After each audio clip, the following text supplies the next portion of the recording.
when our son got sick and was actually in the hospital. We were done trading time for money, and we made that decision at that point in time to just go all in on short-term rentals. There's the saying of burn the boats. You burned the boats when you were making like 24, and now you're at 21 a month, which is pretty amazing in like 7-month window. Goes back to the quality over quantity, but it's actually how you deliver quality. What's going on, STR Nation? Welcome back to another episode of the Short-Term Rental Secrets podcast. I'm your host, Mike Sjogren, here as always with my main man and brother from another mother, Mr. Emmanuel Pani.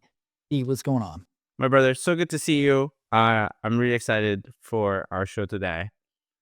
If you've been a long-term listener, you've heard us talk about this guest as we were recording Jay and Wendy Papa Son's show. And it's a funny story, but his wife, Lindsay, was part of our marketing team.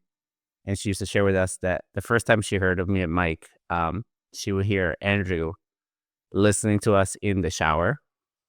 And she'd be like, who are these men talking to you in the shower? And so it's just a funny story, but it was so good to have him on the show and just seeing how much he has grown over this last 7-8 months. It's pretty incredible. You know, they made a choice to burn the boats, back in April, where Andrew decided to leave his very high paying sales job to go all in on their co-hosting business. And at the time they had 2 properties. They owned one and they managed another, and they were cash flowing around $2,000 a month is what he said. And now fast forward 9 months later, after they went all in, they've got 6 very high quality properties that are averaging them over $20,000 a month in profit. So it's not about the volume of properties. It's getting the right properties with the right owners that you can really maximize it. And we covered a few key things in this episode, especially around like selecting the right properties, holding your standards, and really focusing on those review scores. And then he shared some tips at the end. He recently launched a meetup in New York City, and it's absolutely exploded. Their first month, they had over 120 members. Now they're pushing 200 members. And it's just been a great way to connect and network with other folks, pass business back and forth, grow their portfolios. And he gave you some tips on how you can go out and start your own meetup. And what does that take? How much effort? How much time? What's the commitment look like? And to really get out there and start putting your name out there and start growing your business. Yeah. And I just love the simplicity of, I think there's a lot of times, and I get this from people, well, to make this 20 grand, I'm going to have 20, 30, 40 properties. And this is that episode for you. There's like, it doesn't have to be that way. So you can have a clarity of what you want, have standards. And one of the questions that I asked Andrew is like, on your journey to this 20,000, you had very high standards. How did you deal with like when you got kind of tight because you needed the money? How did you kind of handle that? And how did you keep yourself disciplined to execute on the plan that you had made for yourself? He executed. And so without further ado, I think we should get into the show. All right, Andrew, welcome to the show, man. How are you? Thanks, buddy. Happy to be here. Thank you guys. Appreciate the time. I'm looking forward to this one, man. It's been fun watching your journey over the last year and a half or so. And, you guys really bet on yourselves, you and Lindsay, and you made the decision that you were going to quit your full-time job and go full-time with the co-hosting, even though, you were still fairly early on and probably hadn't replaced your income yet, but you just knew that this was the direction that you guys wanted to go and that you were going to go all in. And so for the listeners out there, I would love for you to walk through what it was like to make that decision to leave your job, and what were some of those, the angel and the demon on your shoulder going back and forth around that decision. What was that like for you? Sure. So for a little bit of context on that leading up to that decision, my wife Lindsay and I, we run property management business. We own one STR as well. We had lived in New York City for about a decade until 2020. We bought one multifamily property in northern New Jersey, which is where we live today. We house hacked that. And then we got into STRs, and I kind of talk about that as well in our compelling event. But ultimately, I ended up quitting my job in April of 2024, so only not that long ago. At the time, we had 2 properties live, one that we own, one under management, and then 2 other properties that weren't even live yet. So we were probably making in April $2,000 a month, maybe. And my job, I was in enterprise software sales before this. So on a good year, I was taking in over $200,000. So that's a small fraction of income to replace. I think ultimately for us, we decided when our son got sick and was actually in the hospital, so similar story to you, Mike, in October of 2022, that we were done trading time for money. And we made that decision at that point in time to just go all in on short-term rentals. And leading up then to April of 24, when I quit my job, we had just set, the conditions for success. So we live in a house that we house hack, so our costs on a monthly basis are low. We had really developed a strong brand early on in terms of the properties that we manage and we own. And we had planned out, where we were going to get to and how we were going to scale quickly. So, we took that leap. And we had some safeguards financially in place, but we also just knew that we had to put our back against the wall to make things happen. So I think one of my themes for you guys is quality over quantity, right? So if we fast forward to where you guys are at now, how many properties do you have? And, what does that average income look like for you guys based on that portfolio? Yeah, so today we manage a total of 6 properties. They're all 4 to 6 bedrooms. They're all currently located in the Pocono Mountains in Pennsylvania. We own one of those. Um, and we are right now at about a run rate of $21,000 a month net profit. Now, slow month will be lower than that, but we're on target to finish the year in December of the holidays, probably around 26K a month net with just those 6 properties. And then this morning, we actually got an initial verbal commitment from one of our clients to take on 5 more of his properties. But again, we can kind of go into that. Actually, holding to our standard of quality was a pretty significant discussion with him there as well. So, hopefully by the end of the year, we'll be at double that. I mean, it's interesting though, right? I mean, there's the saying of burn the boats. You needed to replace around 200. You burned the boats when you were making like 24, and now you're at 21 a month, which is pretty amazing in like a 7-month window. Yeah, it's happened quick. And I think one thing that I've really taken from you guys through kind of our short-term rental secrets journey, just getting to know you guys better, is not worrying about the how. I mean, I would have had no idea how we got to these numbers today, back in April, but just kind of following that journey and really believing in ourselves, and it's coming together. It's pretty exciting. Yeah, I love that. So walk us through, you said just now, right? Like there's a client that brings on 5 properties that would technically almost double your portfolio. So most people be like, oh, yes, please, right? Like let's immediately jump onto that. And say you brought up already, like our conversation around what our standards are was pretty like in-depth conversation. Yep. Walk us through what that looks like and how to help a listener have those kind of conversations. Because I think we're all people pleasers in a certain way, shape, or form, being in hospitality, which sometimes makes the conversation with it for me very, very hard, right? So walk us through how you have them and how maybe you don't make them as hard as they might seem to be. Sure. And to be clear too, I'm a people pleaser also. My background was in enterprise sales. I used to always come from the perspective of like, how do we get this deal done? How do we bridge the gap? A lot of times there was that people pleasing aspect to that. For this client in particular, we managed one of his cabins near a ski area in the Poconos. He previously was with Vacasa, a large national management chain, like perfect story. They let that place go down. He lives in Maryland. There's a couple restaurants down there, and then 5 short-term rentals down in right outside Ocean City, Maryland. They have also all been managed by Vacasa. And when we took his first property over in the Poconos, we did, I would say, an okay job at setting expectations. We got him to invest more money in the property in terms of updates than he was comfortable with, but we've still had, some deferred maintenance issues that have caused some guest problems with us. And for us, we put a premium on our host review score. We're 125 reviews now in like less than a year and a half, 4.96 rating. Like we really put a heavy emphasis on that review score. And we just can't have guests leaving in the middle of the night, which happened, some stuff that was just not up to our standards and our quality. And at the time we took that property on, and it's a learning experience. But for now, he approached us and was like, hey, I want to move away from Vacasa for these other properties as well. I went down there, I tore all the properties down in Maryland. And I think a key thing for anyone else here who feels like they are putting themselves in a bind with potential prospects or clients is set your expectations as early as you possibly can, and then kind of breadcrumb that throughout your conversation, your relationship with people. It is way easier to hold your standard after you've mentioned something to a client 3, 4, 5 times about the types of property you have to take on, the design they have to have, the deferred maintenance getting fixed before you'll go live.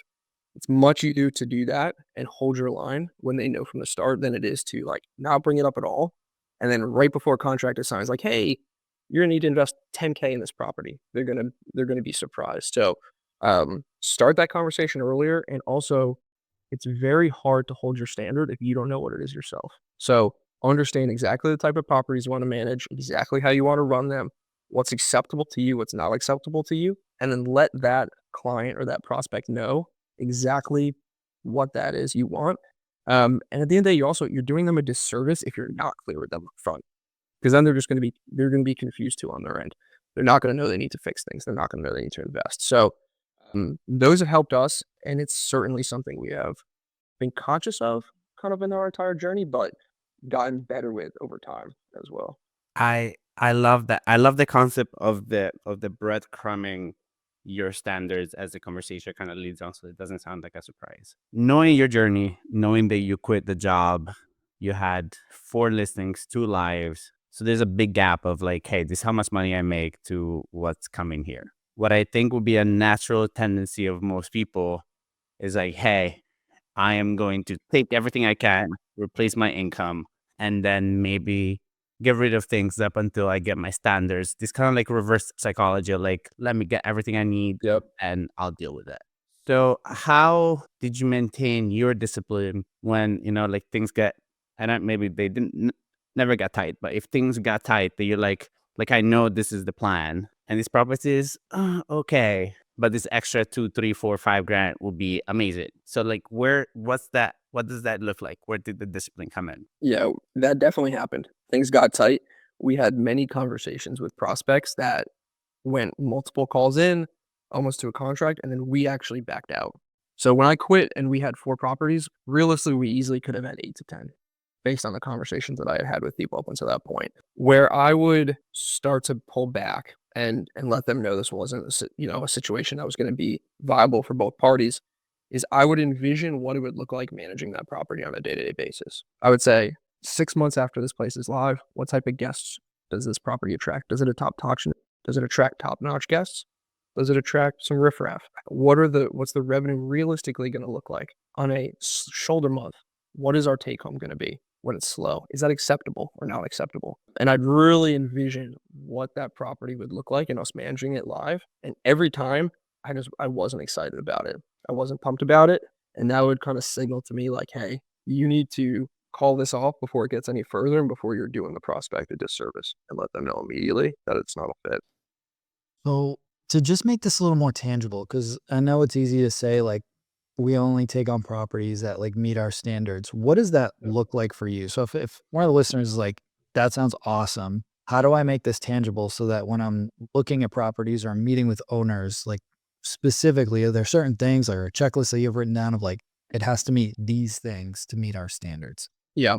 When we first launched, it was that we had to project the property to do 75K in gross revenue per year. That's now 100,000 in gross revenue per year. The second component is the owner. So is it a client that we want to work with? Is it someone that makes us feel fearful? Is it somebody who is a true partner to us? As long as we have that relationship with them, we might budge on that number a little bit. We might do a 90K for somebody that we feel trusted with. Um, and then also in terms of the actual property itself, what is the condition that it's coming to us in? Does it need a full professional design refresh?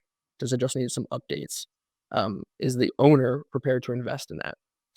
And then also at the end of the day too, say the property is completely done, refreshed. Does it have some of the intangibles that you need in today's STR market to be a top performing property? Is the location good? Is it in a tried and true vacation destination? Does it have views? Is it riverfront? What are some of those things that we can compete with the other top performing comps and make sure that we're actually able to deliver what we expect it to? Now, I'm going to switch gears here for a second. I know your lovely wife isn't with us today, but she obviously has a very strong background in marketing. And I know you guys pride yourselves on a lot of the marketing strategies for direct bookings. And if that's her lane and it's not your area of expertise to talk on, totally fine. But I'm curious if there's certain things that you guys are doing that the listeners could could take on to help drive back some of those repeat guests or some of that marketing for direct bookings? Yeah, absolutely. So we are.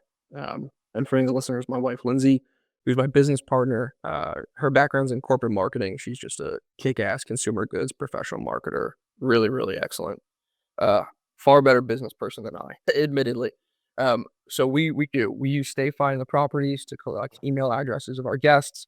Then we're collecting those email addresses. We're putting them into marketing automation software. We use Market My STR, and then we're targeting them to come back to the property they stayed at or rebook with us in another property. So we certainly have implemented, industry best practices around direct bookings. The one thing I would caveat that way, that when I talk to a lot of folks that come to me about possibly managing their property, is direct bookings are amazing for a number of reasons, which you guys certainly talk about. But people can get shiny object syndrome with that as well. If you are just buying, particularly your first STR, like you are realistically going to get the highest return for your time and for your money on the major OTAs, on Airbnb and VRBO. You want to get people in the door, build that property's profile up, and then that is how you're going to get those email addresses for rebooking in the future. But like focus on the basics, nail the basics really, really well before you get into some of that more advanced stuff. So to recap, and I completely agree, it's less about marketing to new customers and it's more about marketing or retargeting previous guests to come back and stay. Because your cost of acquisition from Airbnb is 3%. When people talk about we're going to have all these cost savings from direct bookings, you're kidding yourself, because Stripe alone is going to charge you more than 3% to just process the payment. So it's not about cost savings. It's about controlling your CRM, your customer base, right? And being able to have that control over your marketing and retargeting those peoples. And by giving them a good experience, getting the reviews, you're getting the boost on Airbnb. And then you also have the ability to retarget them, and it's cheaper for them to book direct with you after. Correct. Spot on. So I'm curious now, because you've got a few irons in the fire, but what's the vision for Stay Booked and for the company? Where are you guys going now? Yeah. So we are slowly starting to expand into new markets. So to date, all those properties have been in the Poconos. I want to move into upstate New York, Catskill region, very similar market to the Poconos, driving destination all year round, great seasonality. And then additionally, through the client that I mentioned earlier, moving south a little bit as well, Ocean City, Maryland, in that area. What I would love to do in 2025 is continue to focus on quality over quantity, grow in those markets. And we do want to acquire some, larger, more complex projects as well. So, get a little bit into, small hotel management. We want to keep acquiring within our, personal family as well. So we want to acquire some more short-term rentals there. Long term, we want to continue to only operate in tried and true vacation destinations. Like we want to be concentrated in several markets, do very well in those markets, and really have a high margin, high operations business. And I'm not looking to be the biggest property management business in the world. Really want to have, just high revenue, high margins, and operating very well. Like it, quality over quantity. I was looking at your guys' Instagram, and one of the things that I noticed is you guys launched a new house recently, which is a recently renovated farmhouse from the 1860s. Yep. So when you were talking about the properties that you look at, you're like, okay, I want to do 100K, owner's apartment, property conditions. So when you're looking at a property like that, even if it's renovated, how do you look at it? Because again, a property from the 1860s, even if it's renovated, wow, it's still from the 1860s. So there's some functionality issues in the design that, in my mind at least, I'm like, well, people in the 1860s built very different homes that people want in 2024. So how do you evaluate a property that is that old? And then what are some things that you have learned maybe that you're like, okay, it was fully renovated. I'm going to look at this thing to actually make sure that things that matters to me on the terms of management and the headache for the management side have actually been done. Yep. So that's a really unique property and one that we're super excited about. And I'm a big believer that in anything in life, there's art and science. Nothing's black and white. So far in this conversation, we've talked a little bit more about, the science. What's the revenue floor that property has to have, et cetera. That property is a little bit more of an art. So that is a beautifully renovated, completely modernized farmhouse that's actually part of a working farm that's a wedding venue in the northern part of the Poconos. So we're only actually going to be managing that in the off season from the weddings, which kind of throws our revenue floor out the door. I'm not going to hit that when the property is live for 6 months. However, when you step foot on that property, it is a beautiful rolling hill farm in the northern Poconos. You step foot on that property and the fog is coming up through the mountains, like, you don't wanna leave. Like, I felt something special inside when I was there physically at that property. Um, so for us, that's a property we wanna be associated with. The owners, are it's a family business. They are going to be getting into some other projects as well that we wanna potentially be associated with. So for us, it's, does this property check the boxes we need to not create problems? So to your point, E, like, is there heat in that house? Does the water run? All that stuff, all those boxes were checked so that there's not gonna be any real operational risks or headaches. And then from there, it'll make revenue for sure for us, but it's a property we wanna be associated with. It's a really cool project. It's inspiring. So, that's kinda where just it feels right to take that on. Got it. And I love that answer, right? Because I think especially as you grow, there is that intangibles of associating with a property, also for you guys on a mindset kind of way of like Yep. these are the type of properties that we have. And I think sometimes that is a more of a long game, like long-term play about like, okay, like in our portfolio, we have this, which again, with a wife like yours that can leverage the marketing side of things, it can help you guys quite a bit. So I love that answer because it's a conversation we have a lot in the boardroom is when you're our approach or approaching people that have larger kind of businesses that have that opportunity component of like, hey, in the future, this. How do you evaluate that? Because are you kind of banking on that? Are you just banking on the individual project? And then you're like, hey, if this works out well, awesome. But if it doesn't, that's okay too. How do you just listen? Is this more art where you just listen to your belly? Like, what does it? Yeah. So going back to my sales background, a deal is never done till the ink is dry. So I am never banking on future opportunity solely. I mentioned the one client with the Maryland properties. We have another client who owns about $3 million worth of cabins down the Smokies. A year ago, we got registered as property managers down in Tennessee because there's a requirement to do that. We've never taken those on. Quite frankly, I have no idea if we will or not, but we didn't bank on those. We didn't take on their property in the Poconos solely because of those properties in the Smokies. So I think every situation is a little bit different. You shouldn't write off that potential and you shouldn't write off those relationships, but I would caution against going into and almost maybe even more strongly say like, do not take on a property that is, clearly does not meet your standards for some future potential. Like, you wanna make sure that the first step is something that you're comfortable with. I want to switch gears here for a second and talk about the meetup that you started a couple months ago with another member of the mastermind. Walk us through what was your, I guess, rationale for starting it and tell us about how you guys run it. Yeah, absolutely. So, Jarrett Schwinnard, who's a local New York City, short-term rental operator and member of the mastermind as well, he runs a company called Stellar Retreats. We met actually at WelpCon in February for the first time. We kinda hit it off there. We're both local to New York City.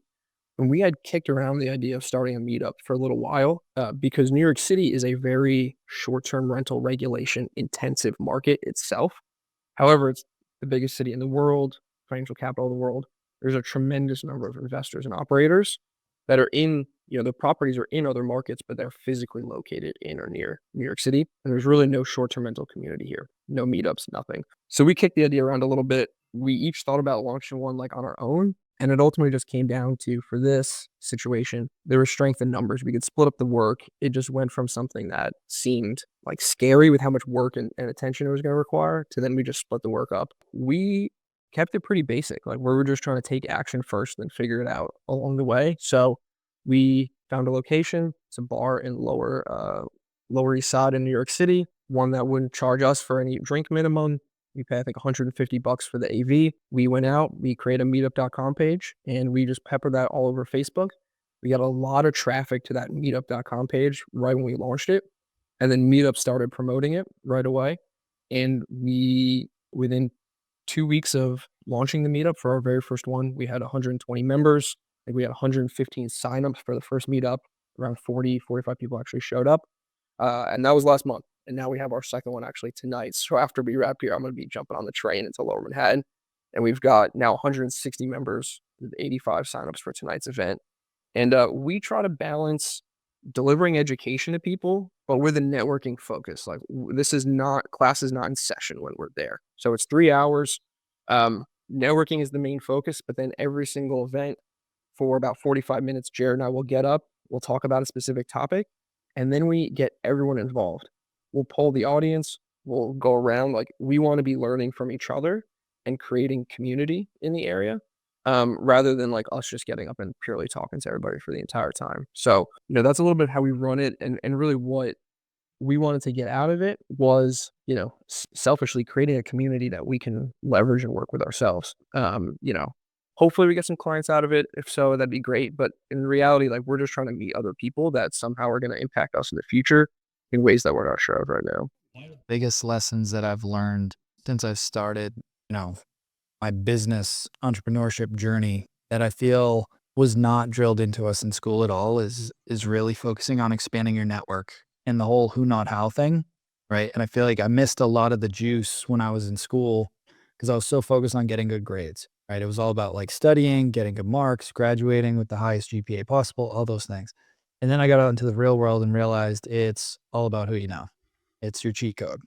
And so now, the last decade, I've really spent building my Rolodex and building communities and expanding my reach. And it's been a game changer. So if you're listening to the show and you're in the New York area, whether it's New York, Jersey, Poconos, wherever, and you can make it to Andrew's meetup, I would highly encourage you to, or find local meetups. I mean, SCR Secrets, we have them all over the country at this point, every single month, because there's magic that happens in those rooms. You never know who you're going to meet. My first co-hosting clients and future business partners came out of a meetup that I hosted 7 years ago. You know what I mean? So like, you never know who you're going to meet. And it's just, one, it's good networking, but two, it's nice to just get out and talk with like-minded people that are in your industry and learning from each other. I'm always a student. Even at the events that we run, you'll see me like sitting down, taking notes when other people are speaking. Like I'm always learning. So I wanted to make sure that we get that in there. And acknowledge you, dude, because that's a huge launch for a new meetup. That is not normal to have that many people go to your meetup. So, Yeah, I would love Andrew for you to expand a little bit because I think obviously the fact that you're in New York City, it's helpful. So obviously if you're listening to this and you're in Idaho and you think you're gonna have a launch of 160 members, I don't think that's possible, right? So just setting expectations. But in the understanding, like obviously I think the speed to action with having a partner helped. And then just the getting into like a space, the meetup flow. But somebody's listening to this is like, I would love to do one of these. Realistically, what is the work involved with it? Like how many hours are you guys working on it? And like how complicated? So if somebody's like, yeah, I would love to do one, but I don't have time. What is the time commitment? Well, it depends if you do it solo or if you do it with a partner. The first month getting it live is intensive.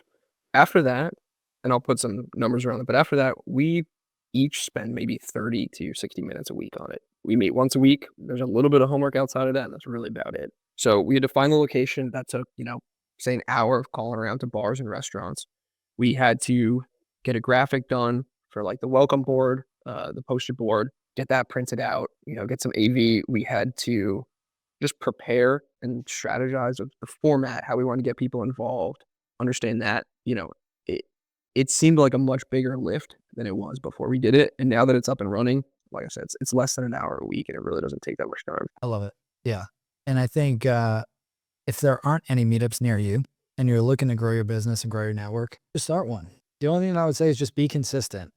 I will fully admit when I was running mine years ago, I think the first 2 months I had, I don't know, 6 or 7 people. The third and fourth month, I had nobody, 0 show up. And I remember the place that I had it at, I could see like the staff, like just feeling bad for me. And I sat there the whole time and I was like, cool, if somebody shows up, like I'm just going to pour into them, like whatever. And I just got some work done and waited. And every time I was like, guys, thank you so much. I really appreciate it. I'll see you guys next month. And I know after the second month, they were like, this kid's crazy. Like, what is he doing? Right. But that that next go around, when I had a bunch of people there, I ended up landing 2 co-host clients for 5 deals that following month. So if you are launching one, just be persistent and just play the long game with it. Whether you get 160 people or 0, it's okay. Just keep going, right? Because you're going to get a lot of no's in business. Just start building up that skin now and just keep your goal in mind. It's not always going to be sunshine and rainbows, but if you stay in the game long enough, you will win. And the other thing is, if you advertise a time, you got to be there for the entire time. Because John and I have been running our meetup now since 2016, and you never know when people are going to show up. And so if you are launching something new and you say it's an hour or it's 2 hours, even if nobody is there, stay for the full 2 hours. Because we have had times that people show up an hour in. And so it's just like a matter of like, one, having the conviction, and 2, like, we are all working remotely anyways, right? So you don't tell me that like it's a waste of your time. Just sit there for 2 hours, have a coffee, and just run with it. Love it. Love it. Well, Andrew, before we get into the last question, where can the listeners connect with you and learn more about everything you guys have going on at Stay Booked? Yeah, I appreciate that. Our website, stay-booked.com, if anybody's interested in learning more about our property management services or just connecting with us. On Instagram, that's at your, so YOUR, Stay Booked. If anybody wants to connect with me, I'm always happy to talk to anybody who's interested in any aspect of real estate. And if I can help in any way, I'm on Instagram at andrew.j.rod. And then the website for the meetup is meetup.com/brews-deals-NYC, or just ping me on Instagram and I'll send you the link. Awesome.